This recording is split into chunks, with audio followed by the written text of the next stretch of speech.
à tous, c'est Loïc Geoffrey de Vinstache. Dans les questions que je reçois très régulièrement en MP via mes différents réseaux sociaux ou dans les commentaires de mes vidéos, revient l'éternelle et sempiternelle problématique du vieillissement du vin. D'ailleurs, pas plus tard que dans ma dernière vidéo sélection de Noël, un viewer me demandait « J'ai une idée de vidéo pour toi, le vieillissement du vin. Comment l'optimiser? À partir de quand un vin est-il à son apogée? À partir de quand est-ce qu'il décline? Etc. » Ça pourrait être super intéressant. Eh bien, dans ma grande mansuétude, j'ai décidé de m'attaquer à cet épineux sujet. Pourquoi faire vieillir son vin? Comment? Quels sont les potentiels de garde des différentes cuvées? Autant d'enjeux auxquels nous essayerons de répondre pour ce grand retour du format Back to Vinzix.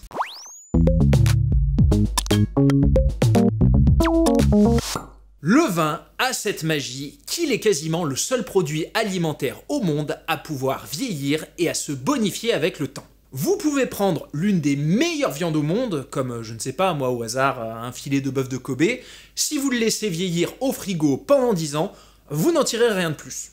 Et il va juste pourrir. Alors qu'à l'inverse, nombre de vins se bonifieront et se sublimeront en vieillissant. Ainsi, et pour faire simple, chaque cuvée suivra grossièrement ce schéma suivant. Durant sa vie, et grâce à la patine du temps, votre vin va connaître 4 phases que sont la jeunesse, la maturation, l'apogée, et enfin le long et inexorable déclin. Et vous vous en doutez, ce que l'on va chercher en faisant vieillir son vin, c'est d'aller tutoyer son apogée et de s'émerveiller de son bouquet, de son fumé, pour le dire de manière un peu plus pompeuse, qui s'exprimera sur les arômes les plus nobles du vin. Parce que oui, le vin possède des notes olfactives.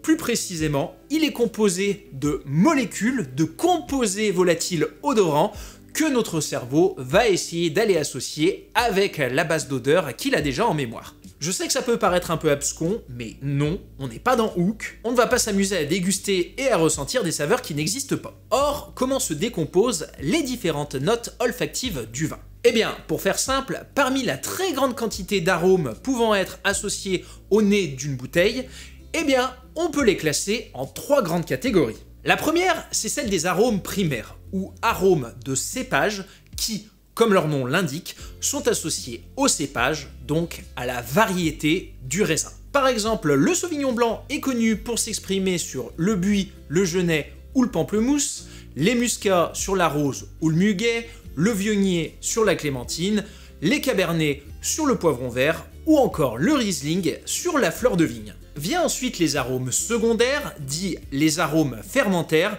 qui sont donc liés, là encore, vous vous en doutez, à la fermentation du vin. Pendant cette fermentation alcoolique, les levures vont travailler. Elles vont notamment transformer le sucre en alcool, CF, mon épisode de Back to Vinzix sur la vinification du vin rouge. Et de toute cette intense activité de fermentation levurienne, bactérienne, etc., vont se dégager, par exemple, des notes de beurre frais, de pain, de brioche, de yaourt, de caramel, ou même encore de bonbons harlequins. Et viennent enfin les arômes tertiaires qui correspondent à toutes les autres notes olfactives. Il y a donc notamment là-dedans tous les arômes qui sont liés à l'élevage du vin. Par exemple, si vous faites maturer vos vins en barrique, eh bien vous pourrez vous retrouver avec des notes de fin boisé, de grillé ou encore de noisettes toastées. Et en sus de ces arômes liés à l'élevage, il y aura évidemment ce qui nous intéresse pour cet épisode, c'est-à-dire les notes olfactives corrélées au vieillissement du vin. Alors, le goût du vin d'Émile Pénaud, qui a bien évidemment été une source cruciale pour la réalisation de cette vidéo et dont je parlais déjà dans un précédent Back to Vinzix sur les ouvrages de référence pour devenir un geek du vin,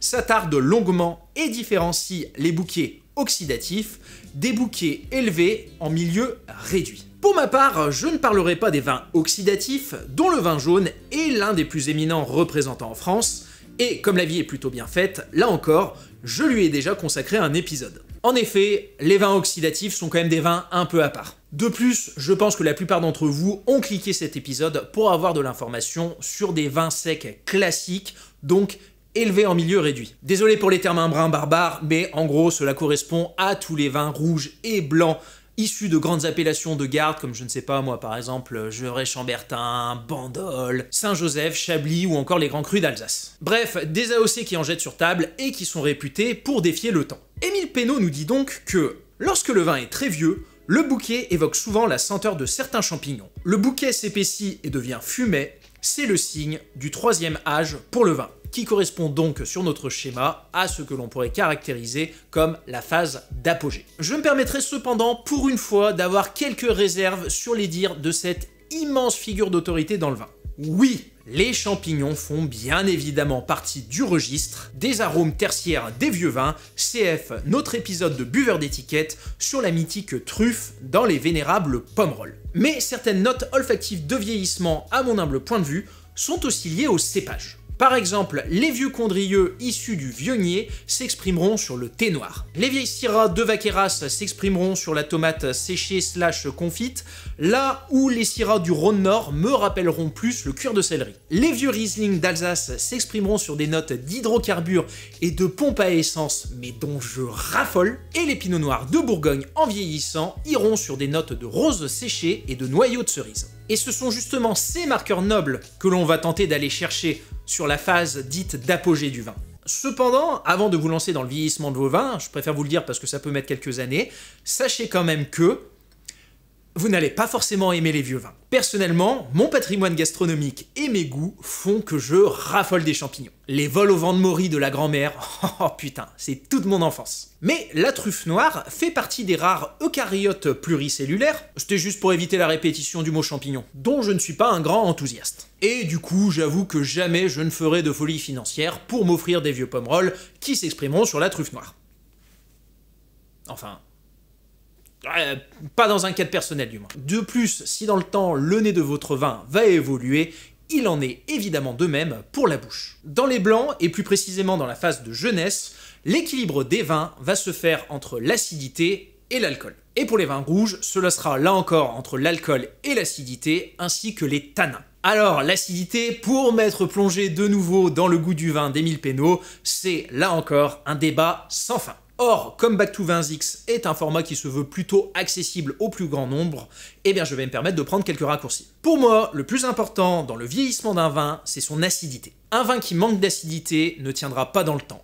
C'est la colonne vertébrale du vin. Même pour les vins rouges, oui, ok, les tanins sont très importants pour apporter de l'amertume et de la profondeur, mais en vieillissant, si vous n'avez pas ce peps de l'acidité, eh bien le vin deviendra plat et l'astringence prédominera. Et c'est pour cela que là encore, à titre purement personnel, pour le vieillissement, je préfère les millésimes un peu plus frais avec des acidités qui sont un peu plus exacerbées que les millésimes solaires, quitte à ce qu'ils soient un peu plus durs dans leur jeunesse, parce que je sais qu'avec la patine du temps, eh bien ils s'assoupliront et donneront naissance à de grands vins de garde. C'est ma vision, elle n'engage que moi. Et là encore, goûter des vieux vins, notamment au niveau du palais, eh ben c'est un apprentissage. La puissance de l'alcool et de l'acidité s'estomperont, les tanins se fondront, et rien ne vous dit que vous allez apprécier. Ou tout du moins, il faudra vous entraîner à aller sur une nouvelle forme d'équilibre des vieux vins. Ok, donc en résumé, votre vin va connaître 4 phases que sont la jeunesse, la maturation, l'apogée et le déclin.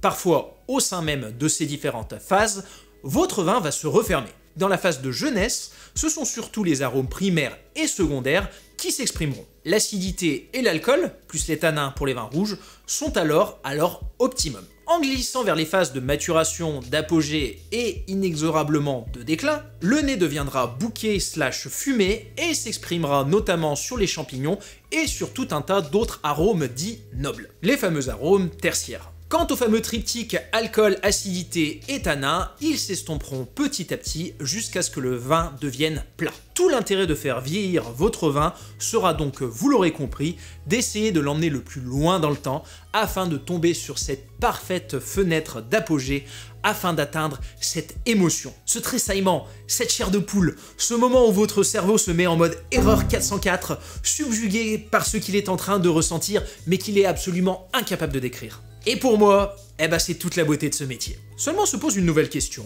Comment évaluer la garde de mes différentes cuvées, mon bon Loïc Geoffrey de Vinstache? Par exemple, j'ai vu sur Vinstache la boutique que pour chaque bouteille, tu indiquais des temps de vieillissement approximatifs, mais moi, même pour ma cave perso, comment puis-je bien faire ce genre d'estimation? Eh bien, je vais vous donner une réponse qui ne va, je pense, absolument pas du tout vous satisfaire, mais c'est quasiment impossible, et il n'existe aucune méthode toute faite. Bon, plus sérieusement, après avoir passé des heures à me prendre la tête pour réfléchir à un angle d'attaque et à une manière de bien vulgariser, eh bien j'ai décidé de jouer l'aveu de faiblesse. Au début, je m'étais dit pourquoi ne pas partir sur une règle du type petite cuvée 2 à 4 ans de garde, cuvée moyenne gamme 3 à 8 ans, grande cuvée 10 ans et plus. Et je dirais que dans l'absolu, ça pourrait quand même coller à pas mal de cas. Sauf que si vous faites des recherches de votre côté, vous allez trouver tout et son contraire sur les différents sites d'information sur le vin et vous risquez d'être encore plus confus qu'au début. Je suis plutôt troublé, c'est vrai. Bienvenue dans le monde magique du vin. Pour moi, si vous voulez connaître les différentes fenêtres de garde de vos vins, il va falloir investir un peu de votre temps et réunir 4 conditions. La première, cela va être de connaître l'encépagement de vos vins. En effet, tous les cépages n'ont pas forcément la même capacité de vieillissement. Par exemple, le Mourvèdre, les Cabernets ou la Syrah sont connus pour être des marathoniens, là où le Viognier, le Gamay Noir et le Grenache Noir dans une moindre mesure sont beaucoup plus des sprinters. 2. Il va falloir essayer de connaître la qualité du millésime. Je ne vous apprends rien, mais année après année, les conditions climatiques diffèrent et tous les millésimes n'ont pas forcément les mêmes potentiels de garde. Pour connaître la perception qualitative des différentes années, il y a un outil qui m'est très utile, et je dois bien reconnaître que cela me fait un peu mal de l'avouer, car je ne suis vraiment pas un fan du bonhomme et de l'œuvre qu'il a laissée, mais c'est la Vintage Chart, ou Tableau des millésimes, de Robert Parker. Un PDF accessible gratuitement, just Google it, bitch, de plus de 8 pages, vous donnant les notes sur 100 afin d'évaluer chaque année. Alors autant noter un 20 sur 100, je suis pas forcément un grand client, autant noter la qualité globale d'un millésime après avoir dégusté des centaines et des centaines de cuvées, je trouve que là, pour le coup, ça fait déjà beaucoup plus sens. Et comme cet outil remonte jusqu'en 1970, normalement, mon audience composée à 43% de 25-34 ans devrait y trouver son bonheur. Quant aux 36% de non-abonnés à ma chaîne qui regardent mes vidéos, je ne peux bien évidemment que les enjoindre à sauter le pas. 3. Consultez les sites internet des différents vignerons qui sont les plus à même de connaître les potentiels de garde de leur propre cuvée. Leurs différentes cuvées, ils les vinifient depuis des années, parfois même des décennies. Ils les font vieillir dans des conditions optimales puisque le vin n'a quasiment pas eu de transport et qu'il vieillit dans leur chai ou même dans leur cave personnelle. Ainsi, tout comme personne ne connaîtra mieux un enfant que sa propre mère, eh bien personne ne connaîtra mieux la capacité de garde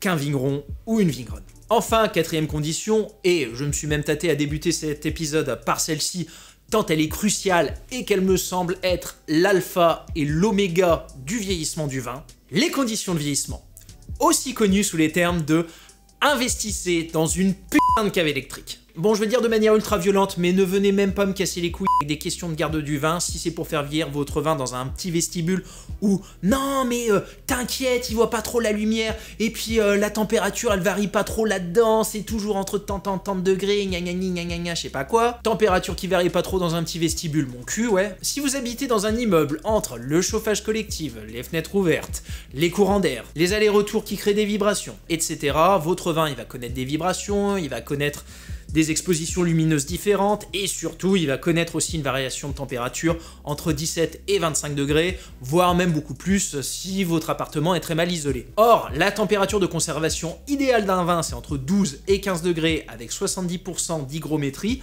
et déjà, rien qu'avec ça, vous êtes au-dessus. Et je vous parle même pas du vieillissement du vin dans un garage où l'hiver il va passer de 0,2 degrés à plus 35 l'été, là au-dessus, c'est le soleil. Deux des éléments clés que le vin haït en termes de vieillissement, c'est d'une, les grosses variations de température soudaines, et de deux, la lumière. C'est d'ailleurs pas pour rien si dans les défauts du vin, on parle parfois du goût de lumière. Et si la fameuse cuvée cristal de chez Roederer, qui est stockée dans un verre blanc, est nappée d'un petit filtre anti-UV, et bah là encore, c'est pas pour rien. Bref, si comme 99,9% de la population, vous ne possédez pas de cave naturelle enterrée, le premier investissement à réaliser, ce sera une armoire électrique avec une porte pleine qui vous permettra de conserver à 14 degrés vos plus précieuses qui, à titre personnel, c'est la température que j'utilise et que je préconise. Ai-je une marque particulière à vous recommander? Alors, vu le nombre d'enseignes proposant nombre de produits, vous en doutez, je n'ai pas pu toutes les tester. Cependant, si cela peut vous aider, sachez que la revue du vin de France fait assez régulièrement des tests de différentes caves électriques. Mais je suis ravi, à titre personnel, de pouvoir mettre une énorme balle perdue à la marque Climadif. Au tout début de Vinstache la boutique, j'ai investi dans 2 caves électriques issues de cette marque. Sur la première, au bout de 6 mois, j'ai eu un problème de joint. Alors c'était génial, hein, parce que la cave rendait l'eau, top pour la conservation. J'ai donc dû faire passer en urgence un technicien pour colmater ça. 2 semaines après, j'avais le thermomètre de température de la cave qui lâchait. Et sur la deuxième cave, juste quelques jours après avoir dépassé les 2 ans de garantie légale d'intervention, eh bien le thermomètre de cette cave a lui aussi lâché à son tour. En revanche, je suis très satisfait de la marque Liebherr. J'en ai aujourd'hui 4 armoires et RAS. Cependant, avant d'acquérir un produit qui est quand même assez onéreux, je me permets de vous donner quelques petits tips. Une armoire, c'est quand même souvent encombrant et relativement bruyant. Ça dépend les modèles, mais certains peuvent faire quand même un certain bruit de fond. Donc, en général, ça va finir dans un garage. Dans ce cas-là, pensez bien à vérifier que votre cave est équipée d'un mode hiver. Pour mes 30 ans, ma famille m'avait fait un très joli cadeau et m'avait offert une armoire électrique de chez Liebherr. Or, comme j'étais en pleine phase de chômage, de rebond professionnel, j'étais chez ma mère le temps de quelques mois. Or, à l'hiver venu, quelle ne fut ma surprise d'entendre un petit bip bip provenant du sous-sol. Il s'agissait tout simplement de ma cave électrique qui n'était pas équipée d'un mode anti-hiver et qui était en train de prévenir que la température était en train de descendre assez bas. Bref, si vous n'allez pas conserver votre cave dans un appartement ou dans une maison au chaud, pensez bien à ce système anti-hiver parce que sinon votre vin ne sera pas conservé autour des 14 degrés mais plutôt autour des 5-6 degrés. C'est pas non plus dramatique parce que le changement de température ne se fera pas de manière brusque, mais voilà, si vous voulez vraiment être perfectionniste sur la garde, pensez à ça. De 2, les fabricants vont vous conseiller de changer de manière annuelle les filtres à charbon qui sont dans vos appareils. Alors bon, je vais pas vous mentir, ma vision de ça, c'est qu'il y a forcément un côté très... on essaye de vous vendre du consommable. Je te demande pardon. Mais si votre cave à vin est là encore stockée dans un garage, ou par exemple vous allez bricoler votre voiture, et vous allez donc vous retrouver avec des odeurs d'huile moteur, que dans ce même lieu, vous allez peut-être aussi faire de la peinture, je sais pas, repeindre vos volets par exemple, et que vous aurez des odeurs de peinture acrylique. Et qu'en plus de cela, vous allez peut-être stocker, je sais pas, par exemple, une tondeuse ou un tracteur avec, vous savez, cette odeur typique mélange d'essence et d'herbe fraîchement tondue. Dans ce cas-là, oui, ça peut être quand même assez intéressant de changer vos filtres à charbon de manière annuelle parce que votre cave va être soumise quand même à pas mal d'odeurs parasites. Mais si votre cave va rester par exemple dans un sas d'entrée ou dans une salle à manger assez neutre en odeur, franchement, vous pouvez changer ça tous les 4-5 ans. Hein. J'ai même vu sur certains forums de passionnés de vin des membres n'avoir jamais changé leur filtre à charbon et n'avoir jamais eu de soucis. Donc bon... De 3, si l'investissement vous semble onéreux, et on parle quand même souvent de produits qui vont de 1000 à 2500 voire plus, n'hésitez pas à aller faire un tour sur Le Bon Coin. Une cave à vin, c'est lourd, c'est encombrant, et autant à l'achat, les Auchan, Boulanger, Co se feront un plaisir de venir vous proposer une livraison chez vous, et de payer seulement 60 € de plus pour une livraison installée dans votre appartement. Par contre, une fois que vous voulez vous en débarrasser, là, il n'y a plus personne. Il est un fait, c'est qu'aujourd'hui, les Français et les Françaises boivent de moins en moins de vin, et une fois que les gens veulent se débarrasser de leur cave à vin, c'est hyper encombrant, ils ne savent pas quoi en faire, et du coup il y a des vraies affaires à faire d'occasion. Même moi, pas plus tard que cet été, j'ai acheté une Liebherr Grand Cru, grand format 300 bouteilles qui avait quelques années, je l'ai payé 700 balles au lieu de 2100. Pour mon activité professionnelle, les 4 dernières Liebherr que j'ai achetées, c'était toutes de l'occasion. Et honnêtement, sur toutes les Liebherr que j'ai achetées d'occasion, RAS. Enfin, sachez qu'il existe des alternatives bien plus écologiques comme Argicru, qui propose des blocs d'argile brute faisant office d'espace unique de stockage bouteille. Il m'avait contacté il y a 2-3 ans pour faire un sponsoring vidéo, mais comme je suis un immense bolos qui préfère garder son éthique, je vous en parle aujourd'hui de manière totalement gratuite. Je n'ai jamais essayé, donc je ne saurais pas vous dire si les promesses de température, d'hygrométrie, d'obscurité, etc. sont tenues. En tout cas, c'est breveté en France et validé en chambre de génie climatique. La solution n'est clairement pas donnée, mais ça peut être une alternative intéressante pour des Parisiens vivant dans une boîte à chaussures et surtout, gros avantage, niveau impact carbone, comme cela est composé d'argile naturelle, cela met une vitesse à une grosse boîte de conserve métallique classée classe énergétique E avec de bien vilains gaz réfrigérants. Enfin pour terminer, je vous dirai qu'historiquement, les grands acheteurs en vin font vieillir en format magnum plutôt qu'en bouteille de 75 centilitres. Pourquoi? Eh bien parce que comme le dit si bien le dicton, le format magnum est parfait pour 2 gentlemen, surtout si l'un des deux ne boit pas. Mais surtout parce que, et je cite encore Émile Pénaud, le joint hydraulique du liège gonflé dans le goulot est si efficace que les quantités d'oxygène qui peuvent pénétrer annuellement dans la bouteille ne sont pas mesurables. Ainsi, la micro-oxygénation contenue entre le bouchon et le vin est proportionnellement moins importante pour le liquide d'un Magnum que celui d'une bouteille classique,